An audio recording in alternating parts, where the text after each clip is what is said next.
Welcome to the Resale Podcast. I'm your host, Joy Harris, and I'm here with Master Electrician Damon Harris. How are you, Damon? I'm doing great. How are you, Joy? Good. So this week it has been colder than cold, and I know it's cold in a lot of places across America. I want to talk winter safety. If I own a home or either I own a couple of apartment complexes, what can I do to make sure that my place stays intact when people are pulling out those space heaters and extension cords? Well, my recommendation would definitely be to install um, dedicated circuits for the use of space heaters.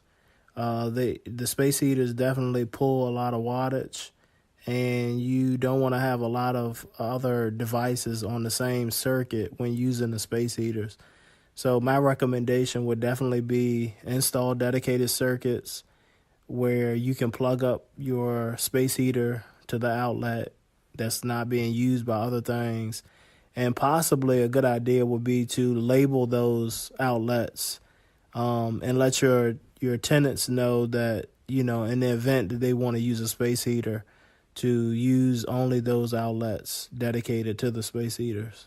So, what are some of the risks of people plugging up a space heater that doesn't have a dedicated circuit? Maybe they're plugging up the space heater and an ironing board and a television. Well, what happens is it overloads the circuits, and essentially it burns up the wires in the wall. And that's something you definitely want to be careful of and be aware of. Okay, so it sounds like dedicated circuits are the way to go in the wintertime. Thanks, Damon. And again, this has been your Resale Podcast. Tune in next time.